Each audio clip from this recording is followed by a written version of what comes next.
Europa League Final. Hey. Mhm. Complete dominance. English clubs are 1-1 as it stands. Hopefully, Crystal Palace will follow suit this time next week. Aston Villa completely dominated Freiburg. They started a bit tentative. The game was a bit, I won't necessarily say nervy, but they weren't as dominant. I was like, oh, Freiburg, they're okay. And then once Villa scored, it was utter dominance by the man, Unai Emery, his team.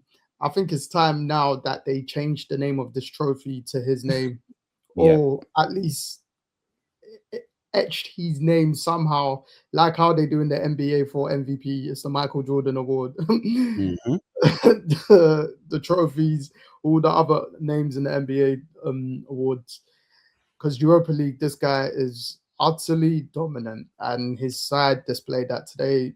Arguably, they're obviously talking in a moment, but arguably their best performance of the season, because Martinez had absolutely nothing to do.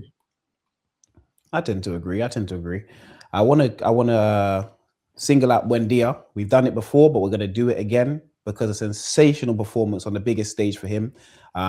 Goal and assist, perfect. He probably should have had two. Definitely should have had two.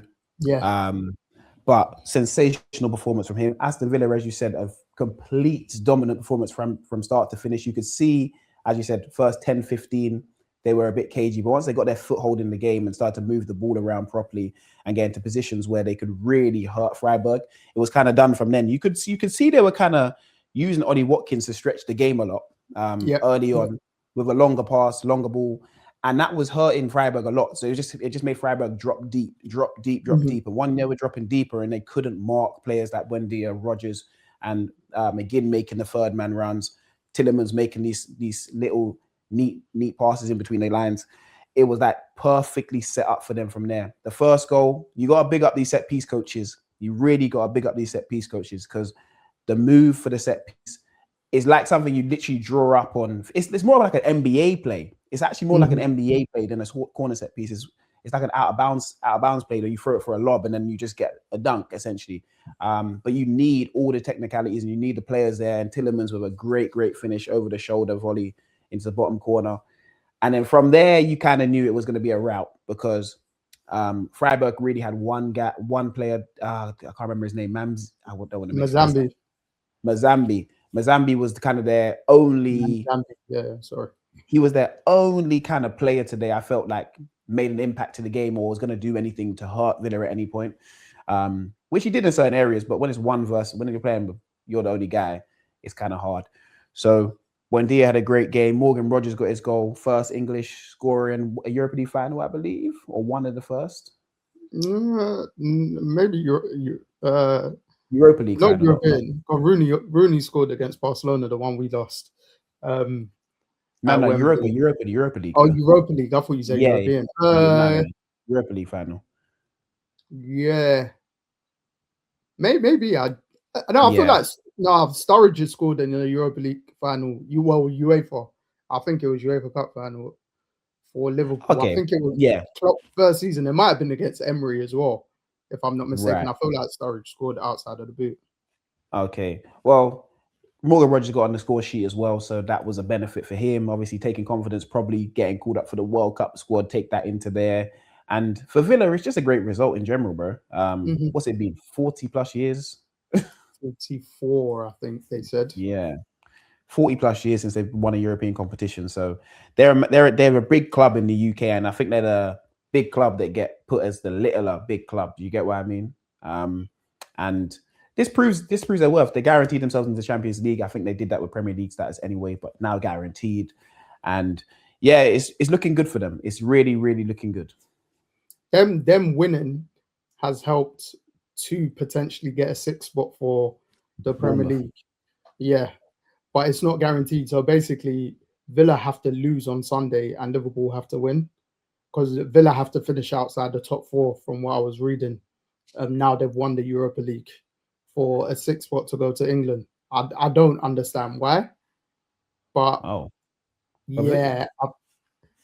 think that's the way it's something to do with like the coefficiency in terms of the league standings and stuff.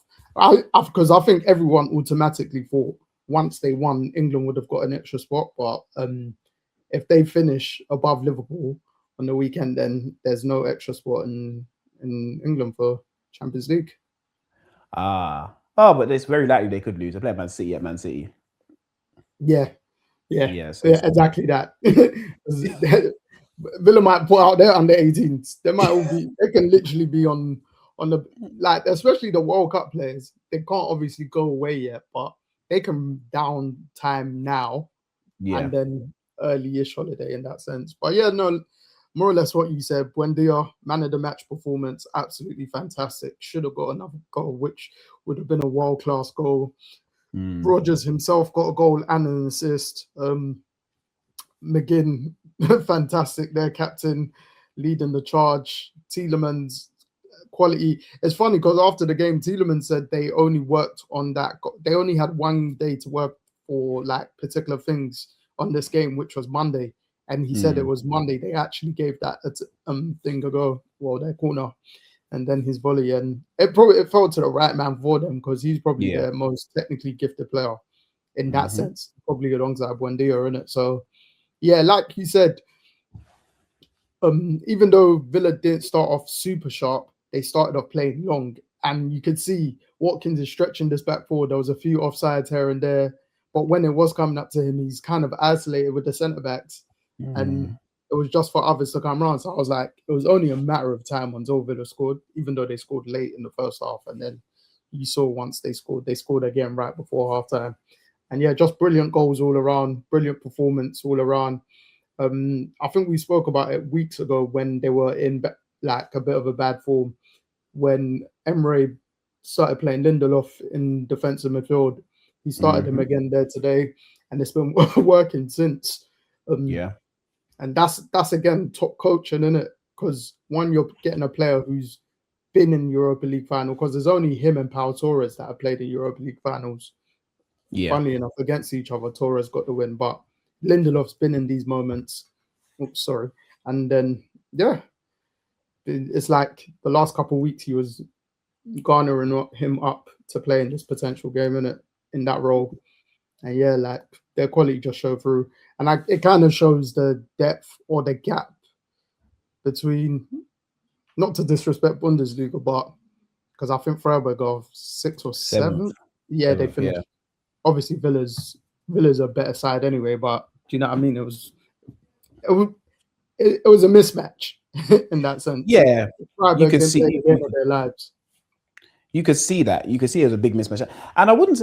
There's a big difference between Bundesliga and obviously the Premier League, but this is Premier League top 4, top 5 versus Bundesliga 7th. Bundesliga 7th, realistically, and the Prem is finishing like 16th.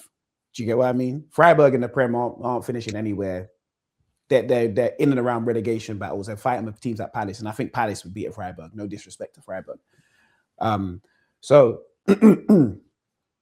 it's one of those things. If Nottingham Forest were on the other side of the draw, I'd have thought Nottingham Forest versus Villa would have been the final. And Nottingham Forest just about stayed up in the Premier League. So that's kind of the levels that we're talking about. We speak all the time. The Prem's the money league. So it's where everyone wants to come to, is where all the best players are. And Freiburg have one of those teams where there's the players that have been there for a long, long time. Do you get what I mean? A very experienced group. So they probably get through on that sort of, okay, we know what we're doing. We know where we need to be. But when you come up against such talent and the intensity of the Premier League and the way Villa played today, not many teams are going to stop them. Do you get what I mean? Not many teams are going to stop them. So yeah, they were ready. Their fan base was ready. You could hear them from start to finish. Emery, as you know, is a cheat code having him in this competition, especially in a final. So yeah, man. Congrats to Villa. Congrats to Villa for the performance. No, for sure. Freiburg will have to lick their wounds, and they'll be in the Conference League next year, I believe. Yeah, potentially. I've not actually looked up Bundesliga table, but it's funny when you said about like the financial dominance of the Prem compared to other leagues. I saw a post yesterday, and I've just got up again. I don't know if it's 100% true, but it seems true that Burnley will receive more money getting relegated than Barcelona did for winning La Liga. So Burnley will receive 50 million and Barcelona will get 46 million. And So I remember someone on my timeline then tweeted, they were like, "That's what's wrong with football right now," and it kind of is true. Like, but again, if the money's in the Prem, like, so be it. Every league's kind of had their dominant period in terms of TV deals. Like when I was a toddler kid, it was Italian football. Yeah, and then, but yeah, again, that's just crazy. If Burnley are getting more money than Barcelona, who have just won a league title, do you know what I mean? So, but yeah, again, credit to Villa. And when we spoke about them, like probably 2 weeks ago, so if they won this competition, now they're in the Champions League. If they're in a better financial standing than they were last couple of years, where they had to sell for PSR, they should be going for it in terms of their talent acquisitions, who they can target, bring in. Because again, like we know Villa's owners got money, but it's just depending on how the rules affect them in terms of how they're spending. If it is a bit more open for them this summer, they could potentially build something really good. Because with their starting 11, you could just bring in 1 or 2 free starters, and then not say usher anyone out, but it's like, you lot that currently started this final, you need to really earn your spot. Do you know what I mean? So yeah, like if they get lucky, it could be a good summer and a good season for them. And obviously, with them being in Champions League last year, was it the quarterfinals? PSG knocked them out. Like they'll be not afraid. They're not even going to be afraid. Sorry, but there'll be a bit more preps, like in terms of how they're going to approach it and stuff like that. So, like, I reckon they could do well in the league next year, balance in the Champions League if they make good signings. Because I don't see many of their players leaving the summer anyway. So, no, I tend to agree. I think they'll do well. They'll push for top 4 again in the league, and then it'll be a case of how far can we go in Europe. And I think they'll try and get a domestic competition, because I don't think they're going to win. I don't think they're not going to win Champions League, if I'm being honest. I don't think they're ready to win Premier League, if I'm being honest. And I think they could win an FA Cup or a League Cup, though. Yeah. You know, like similar to what Leicester did when they won the Prem, then they went a few years, they went Champions League, but then they won FA Cup. Do you get what I mean? I think they could do the sort of same thing. I think they should push in those competitions. As in, I think their squad depth is good enough to play a strong enough squad to win FA Cup, League Cup games in the early rounds, and then you can bring in the big boys when you need to. So I think they should go for FA Cup, League Cup next year, definitely. Be top 4 in the Prem and try and get to the quarters again of the Champions League and see where it can take you. It's a cup competition. Yeah. Again, for me, I agree with what you said, but 2, it just kind of goes down to their summer, because we kind of saw that with Newcastle. Newcastle went for players last summer, but the players most of their top targets turned them down, and they didn't have the best of league seasons because they were doing decent enough in the Champions League. Do you know what I mean? So, and then they couldn't really combine that as much with the cup competitions, because they won the League Cup, was it last season, right? So, yeah, when Isak, yeah, last season. So yeah, it's just, again, it's kind of how their off season goes. But they've got a good core, good players with good experience, players that are used to winning games now. And again, a coach that wins this competition is his. And then I think these managers from Spain, they're really shining right now. I think they might all be from particular regions as well, like Arteta, Iraola, Emery, if I'm not mistaken. Yeah, it's a new wave, man. It's a new wave. They're coming in, out with the old, in with the new. Pep will still be here in some capacity wherever he chooses to go next. But you know, you can see kind of the new wave of manager. It's getting younger. It's getting more hip. It's to the point where people are like, okay, cool, let's try out things. The game's getting younger. We see it every day. So I think that just trickles down throughout everything, which is good. Which is a good thing. It's a good thing. It's also a bad thing for the old aging players, but it just means you know what it's looking like. You know you have to work harder. You know what will be in store for you, essentially. But there'll always be a case of what you're seeing now is people are transitioning into these coaching and managing roles a lot quicker and getting chances at a higher level. So even a Tom Cleverley, for instance, being at Watford, just transitioning into the Watford role and then from there getting another champ job at Plymouth. Well, was Plymouth? Did they get relegated with Tom Cleverley, or did he sign at Plymouth in League One? Because Rooney was their manager before they got relegated. Was it Rooney? Was Rooney at Plymouth? I think Rooney and then someone else, but then I think it was 2 managers. I think they had like a 3-manager season. Right, fair.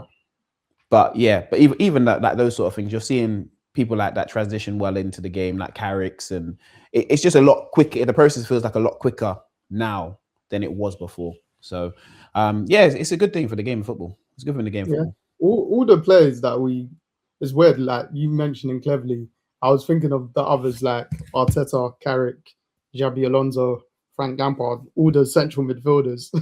They're the ones that are managing clubs, innit? And managing fairly big clubs. But yeah, I was saying on Arteta, Iraola, and Emery, they were all born within 30 miles of each other. That was what I saw earlier.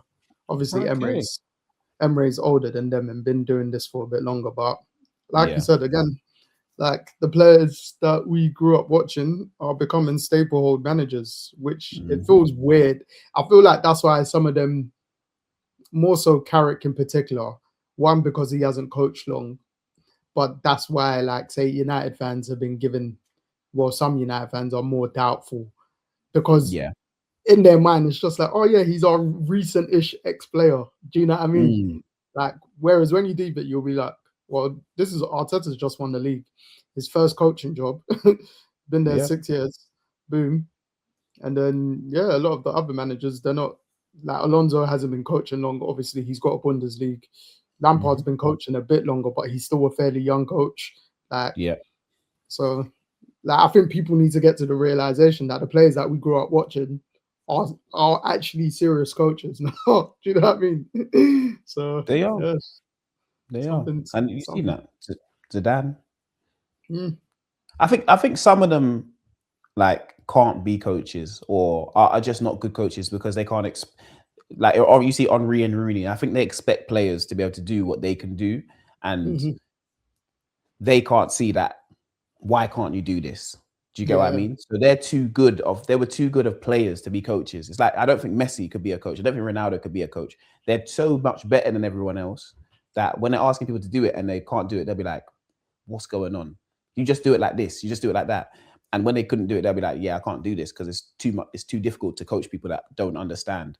So I feel like that's why you see a lot of centre mids more so, just because you have to know the game inside out. And when it's more attackers that don't do the greatest. Let me say that as managers, just because they're selfish, really and truly. It's a selfish role. It's a more selfish role on a football pitch. You ain't got to worry about anyone else. So I feel that's the differences between why the young managers that were players when we were watching or when we were growing up as attackers aren't doing as well. Yeah, no, that's fair. That is fair. Well, congratulations to Aston Villa. Big up to our Villa fans, our supporters, watchers. Thoroughly deserved European champions. First European trophy in 44 years, first trophy in 33 years. And if anything, they're the top 6 side that people say Spurs are, but they just need to remove that top 6 now anyway in general.